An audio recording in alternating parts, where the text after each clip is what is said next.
Oke, selamat siang. Hari ini kita akan kembali melanjutkan pembahasan kita dari minggu yang lalu. Dan hari ini kita akan melihat satu layer yang disebut layer aplikasi. Nah, seperti yang sudah kita pelajari di minggu yang lalu, ada dua macam pemodelan layer, yaitu model TCP/IP dan model OSI. Nah, kalau dilihat dari jumlah layernya, TCP/IP memiliki layer yang lebih sedikit, yaitu hanya berjumlah 4 layer, sedangkan model OSI lebih banyak, yaitu 7 layer. Tetapi secara prinsipal, setiap layer ini memiliki fungsi yang mirip. Contoh, jika kita lihat layer aplikasi pada model TCP/IP, ini sebenarnya fungsinya mencakup 3 layer paling atas dari layer OSI, yaitu layer aplikasi, presentasi, dan layer session. Nah, kalau kita bicara mengenai layer aplikasi, itu sebenarnya layer yang langsung terkoneksi ke end user, dalam hal ini adalah manusia. Jadi salah satu tugasnya adalah bagaimana menerjemahkan sebuah data. Ya, jadi misalnya di sini ada dua orang yang saling berkomunikasi. Di sini ada si A, kemudian di sini ada si B. Jika si A ingin mengirimkan sebuah foto kepada si B, maka foto ini dikirim dalam bentuk sebuah kode biner. Ya, dan seterusnya. Nah, begitu sampai di sisi penerima, maka data foto yang tadi ini masih dalam bentuk biner. Ya, ini kasaran saja, dan seterusnya. Nah, bagaimana caranya kode biner ini dikonversi agar si B ini bukan menerima kode binernya, tapi menerima foto yang utuh? Nah, itu adalah tugas dari 3 layer paling atas dari OSI tadi, yaitu layer aplikasi, session, dan presentasi. Jadi bagaimana menerjemahkan data yang dikirim agar bisa dimengerti oleh manusia. Kalau dikirim gambar, ya bagaimana sampai di pengirim dalam bentuk gambar. Kalau dikirim teks, bagaimana sampai di penerima dalam bentuk teks tanpa terpotong. Ya, jadi kalau kita bicara layer aplikasi pada OSI model, kita tidak terlepas dari layer presentasi dan layer session. Kalau gitu kita akan melihat apa fungsi dari layer presentasi. Kalau kita bicara layer presentasi, maka di sini fungsinya ada 3, yaitu melakukan coding dan konversi data, kemudian melakukan proses kompresi, dan juga melakukan proses enkripsi. Nah, khusus untuk proses kompresi, di sini misalnya diambil contoh adalah data yang berformat GIF, JPEG, TIFF, dan seterusnya. Nah, memang ini adalah tipe data yang memang sudah melalui proses kompres, sehingga ukuran datanya lebih kecil dari ukuran data original, dan mungkin kualitasnya sudah mengalami penurunan juga. Nah, kemudian kalau kita bicara enkripsi itu adalah sebuah teknik menyembunyikan sebuah pesan atau informasi yang hanya bisa dibuka kalau ada kode enkripsinya. Nah, jadi proses enkripsi ini sebenarnya mulai digunakan pada zaman Perang Dunia, di mana digunakan oleh masing-masing negara untuk berkomunikasi. Sehingga misalnya kalau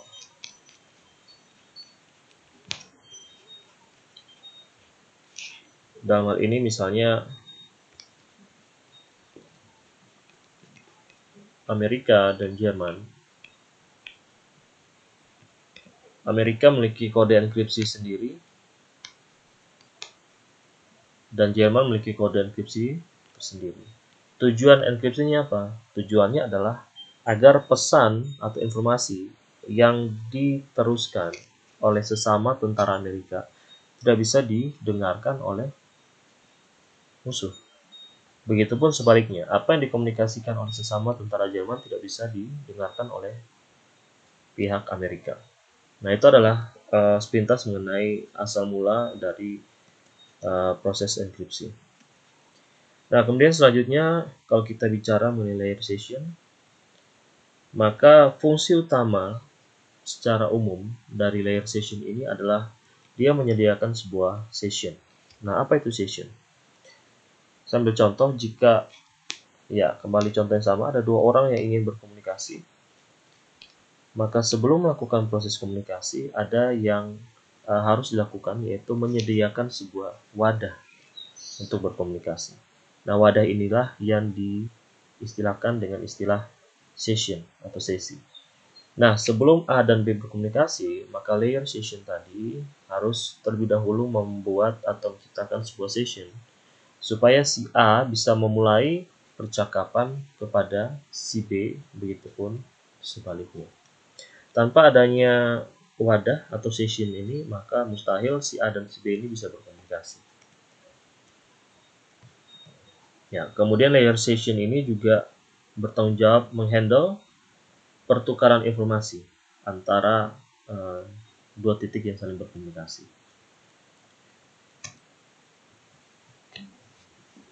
Ya, dalam jaringan komunikasi itu ada banyak protokol, tergantung dari service atau layanan yang diberikan. Ya, jadi misalnya di sini ada protokol-protokol yang nanti kita akan bahas di pertemuan-pertemuan berikutnya. Contoh di sini adalah, misalnya kita ambil salah satu contoh, adalah protokol untuk mengatur layanan email. Kemudian ada protokol untuk mengatur FTP, file transfer protocol, dan seterusnya. Ini akan kita bahas di pertemuan berikut secara detail. Ya, ada istilah-istilah tertentu dalam jaringan komunikasi yang memang harus dipahami. Antara lain aplikasi, service, protokol, port, dan seterusnya. Nah, ini adalah list-list dari protokol-protokol beserta port yang digunakan. Nah, apa itu port, apa itu port DNS, apa itu SMTP, apa itu DHCP, dan seterusnya akan kita bahas di layer-layer yang berikut, layer 4, 3, dan seterusnya.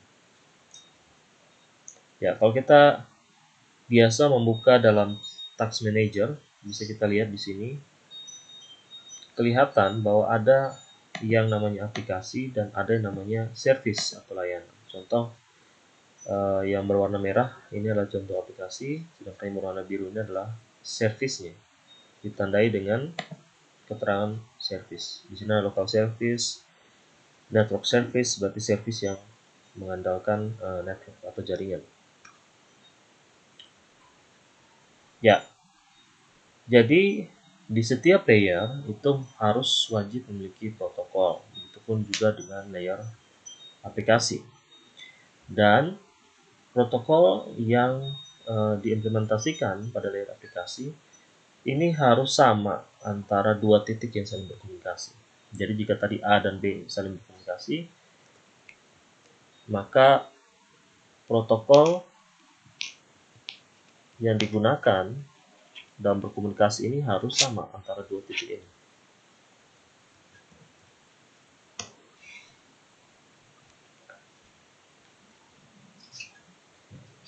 Ya, saya skip. Aplikasi layer protokol atau protokol pada layer aplikasi itu harus digunakan oleh source maupun destinasi, atau bisa juga dikatakan antara client dan server selama proses komunikasi.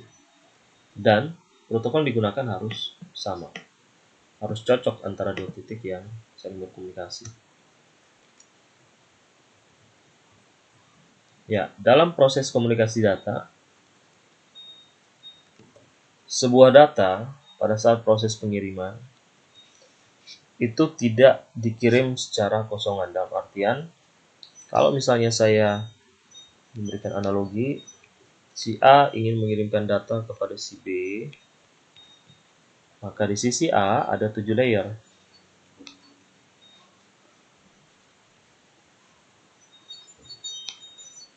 Dan di sisi B pun di sisi B juga ada 7 layer. layer 7, layer 6, dan seterusnya sampai layer 1. Ini juga layer 7, 6, dan seterusnya sampai layer 1. Misalnya ada sebuah paket data yang mau dikirim. Saya arsir seperti ini untuk membedakannya nanti. Nah, pada saat proses pengiriman, maka paket data ini akan bergerak dari layer 7 turun ke 6, ke 5, ke 4, ke 3, ke 2, ke 1, sampai di layer 1 akan dikirimkan melalui medium tertentu. Seperti sudah saya jelaskan, entah itu melalui kabel tembaga, melalui FO, maupun melalui gelombang radio, atau biasa WiFi. Nah, setelah sampai di sini, di penerima, maka paket ini akan berjalan dari sebaliknya, dari layer 1 naik ke 2, ke 3, dan sampai ke layer 7. Begitu sampai di layer 7, paket yang tadi dikirim dalam bentuk binary ini akan diterjemahkan menjadi sesuatu yang bisa dilihat oleh manusia, entah itu foto, entah itu teks, video, dan seterusnya. Nah, pada saat kalau kita lihat dari sisi dari sisi pengirim, maka paket data ini setiap melewati satu layer akan diberikan tambahan informasi. Misalnya pada saat dia melewati layer 7, maka akan diberikan satu informasi tambahan. Ya. Kemudian turun lagi ke layer 6. Sampai di layer 6 diberikan lagi satu informasi tambahan lagi yang lain.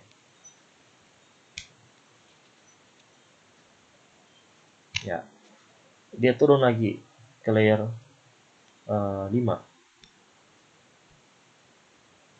Layer 5 juga sama. Ketambahan lagi satu informasi.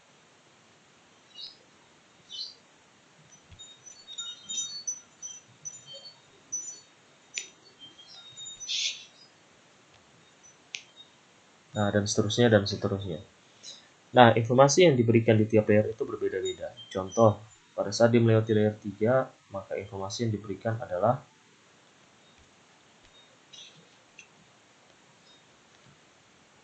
alamat IP. Nah, alamat IP ini hanya diberikan pada saat data ini sampai di layer 3. Kalau di layer 4, layer 5, layer 6, layer 7, pemberian informasi IP address atau alamat yang dituju maupun alamat pengirim itu tidak diberikan. IP address hanya diberikan pada saat paket data ini melewati layer 3. Ya, jadi begitu seterusnya. Sehingga sebuah paket data pada saat dikirim itu tidak dikirim begitu saja, tetapi membawa informasi-informasi yang melekat di badannya dia setiap melewati sebuah layer tertentu. Nah, jadi kalau kita lihat dari sini, maka paket data itu adalah yang berwarna hijau ini. Kemudian pada saat dikirim, maka diberikan tempelan lain atau informasi lain. Misalnya di sini ada protokol HTTP, protokol TCP, dan seterusnya, IP, header, dan seterusnya. Ini adalah informasi-informasi yang diberikan oleh setiap layer yang berbeda yang ditempelkan kepada data yang mau dikirim. Tujuannya apa? Tujuannya supaya data ini sampai tepat sasaran, tepat fungsi, dan juga tidak mengalami proses error. Ataupun jika mengalami proses error, ada mekanisme yang mengaturnya.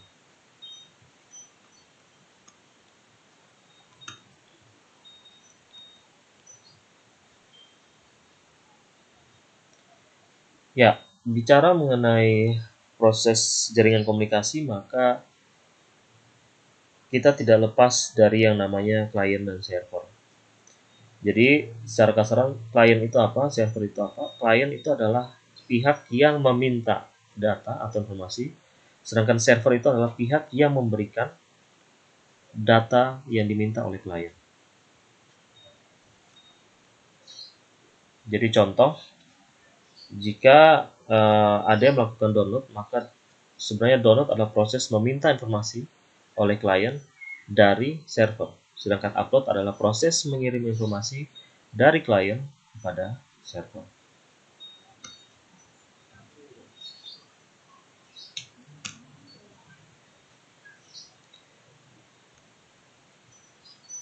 Ya, kemudian dalam proses komunikasi ada istilah yang namanya peer-to-peer.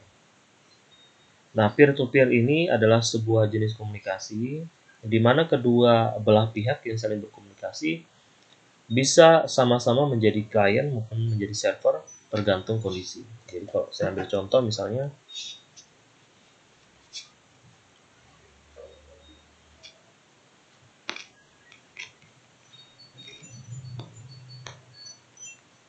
ya jika ada dua orang yang ingin saling berkomunikasi, kedua-duanya ini bisa sama-sama menjadi klien maupun menjadi server di saat tertentu. Contoh, misalnya jika si B ingin meminta data dari si A, maka A mengirimkan data ke B.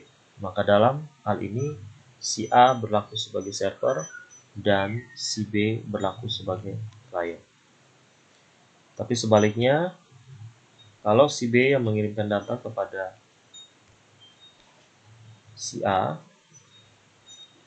maka sekarang si B adalah server dan si A adalah klien. Jadi secara kasaran peer-to-peer adalah seperti itu.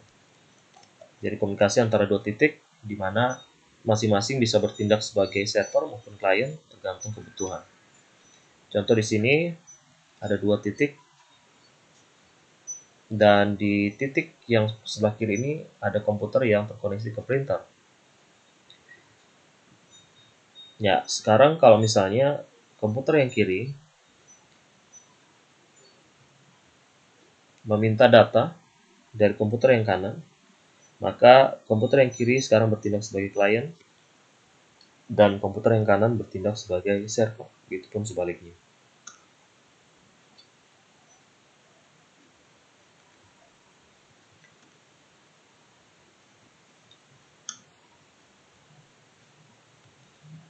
Ya, jadi ini sebenarnya adalah pengantar untuk masuk ke layer 4 atau layer transport. Layer transport. Nanti di layer transport itu akan dibahas lebih spesifik kepada protokol-protokol yang digunakan untuk menjamin proses transport dari data.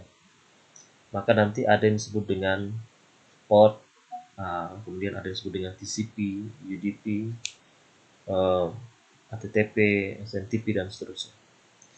Nah, jadi ini akan kita bahas di pertemuan minggu depan, khusus untuk layer transport. Dan untuk hari ini, saya rasa untuk pengenalan mengenai layer aplikasi, presentasi, dan session sudah cukup jelas. Nanti jika ada pertanyaan atau ada yang kurang dimengerti, bisa dikomunikasikan atau didiskusikan pada grup WA mata kuliah. Ya, mungkin ini saja materi pada pertemuan minggu ini. Untuk tugas bisa dilihat di e-learning dan semoga ini bisa memberikan wawasan dan akhir kata selamat belajar.